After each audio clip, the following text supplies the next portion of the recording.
Hi, everybody. It's Pastor Tim, and I'm coming to you again on video during this time of pandemic. I started a couple of weeks ago by posting some things on Facebook Live, but then we realized that only reaches people who are on Facebook. So I'm posting this now through a blog that I've had for some time and haven't used much lately, called Beggars Take. It refers to the final words that Martin Luther left us with before he died. They were found on a note in his coat pocket, from what I understand. They said, "We are all beggars." It's true. Whatever we have in this world is an act of divine grace, and so we are beggars to receive what God gives us. And thankfully, that God gives abundantly. So part of the reason I call it Beggar's Take is because I can reflect on the grace God gives me. The second part of it is, however, that the word take means, well, my take on things. This beggar's take on the spiritual life. And so Beggar's Take comes to you today to think about the pandemic one more time and to see if there's something that we can share together on that topic. Today is Maundy Thursday. It doesn't feel like Maundy Thursday to me. I'm not at the church worrying about the liturgy that's coming up and whether I'm preaching or not. I'm not going to be either. As a matter of fact, all my preaching for the week is done. It's been recorded and it's being uploaded to the cloud. And I don't mean heaven. Holy Week feels different for all of us at this time because we are practicing social isolation. We're keeping away from each other. And that isolation, for some of us, can feel a little bit lonely. Spending more time with yourself or with the tight-knit group that is your family can really get on your nerves, to be honest. There's a whole lot of reasons for that. Part of it is just the change for things that, come about because we can't get together. We miss that. We're lonely. And God creates us to be spiritual people who are in community with one another. As a matter of fact, in Genesis, when we're told how God creates humanity, we're told in the second chapter that God looked upon Adam after creating him out of the dirt and said, "It is not good for the human to be alone." And so that's when Eve comes along. Because none of the other animals would be faithful companions, Adam needed somebody to be with, who was like him, who was part of him. And so from a rib, Eve is created and the two become one. We're created to live in community, and this whole pandemic thing is stretching whether we can live in those communities. It's at least redefining them in ways that maybe we don't appreciate. Some of that is living more in solitude, away from people. Now, it's also good spiritual life to be in solitude sometimes. We are built for that. Every religion in the world has some practice of meditation or solitude in which we commune with ourselves and so with the God of creation. But we don't do that very well sometimes. Richard Rohr, a spiritual teacher of our age, lifts up this reason for that. He says the simplest spiritual discipline is some degree of solitude and silence.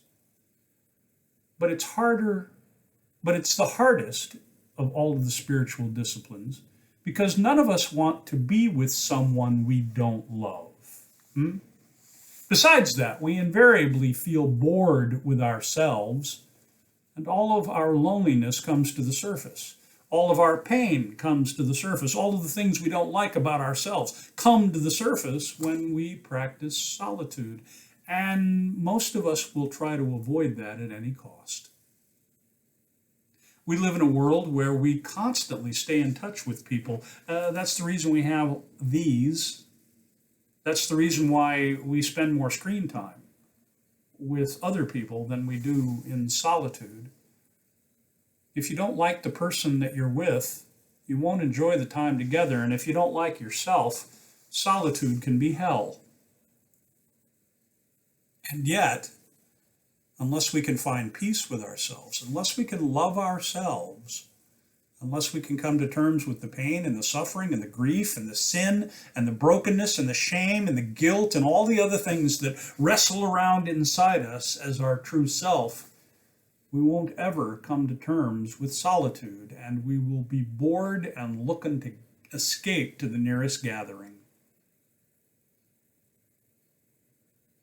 Dietrich Bonhoeffer, whose saint day is today, taught his seminarian community that was meeting in a clandestine place away from the Nazis, taught his seminarians that for the one who is alone, they should long for community, and for the one who is in community, they should long to be alone. It's a question of balance. If you don't like yourself, then you will never be at peace. All too often we live a life where we are presenting ourselves to the world, a false self, which is made up of the masks we wear, the roles we play, the people, and what they expect from us. To be truly a spiritual person is to spend time alone with the person you don't like, yourself. Silence is how that happens. And yet, even in the midst of solitude and silence, you can't be totally alone. For God, we are told, is with us. Now, think of the story in 1 Kings where Elijah, who has labored day in and day out to rid the people of Israel from the false god Baal by confronting their priests and by confronting the king and the queen who support the false worship, has now found himself tossed out of his own country and hiding on Mount Horeb. There in a cave, he calls out to God for God's presence, and an earthquake comes by. Nothing. A great wind comes by. All kinds of things come by, but there is no God in them. Finally, Elijah finds himself in absolute silence, a silence that is so heavy and dank that he can feel it upon himself. And it is there, in the silence, in the solitude of that cave, that God comes to him. That's an important lesson for us. Elijah feels worthless. He feels a failure. He feels like there is no reason for anyone to value him, and it is God who comes to him in that moment and gives him something to do. The psalmist knew how important silence and solitude were. One of my favorite psalms, number 62, starts this way: "For God alone my soul waits in silence. From him comes my salvation. He alone is my rock and my salvation, my fortress. I shall never be shaken." To be able to enter into the solitude of our hearts and to come to peace and reconciliation with ourselves is necessary before we can do that with anyone else. But when our family, our little unit of people who are home way too much now during this pandemic, start to get on our nerves, it's because there's probably something unstated and unresolved below the surface, and maybe it's time to deal with that instead of yet again putting it off. You can't forgive others until you've been forgiven. And so the best place to start is in the silence of your own heart, the solitude of your soul, and come to peace with the person that you don't like very much, you. Sometimes as we deal with this solitude and silence, it will be painful. But if we stick with it, if we seek the forgiveness and mercy of God in the depths of our souls, and we come to terms with the true self that lives underneath all those layers of lies, well, when we can love ourselves, then we can love others and the world even more deeply.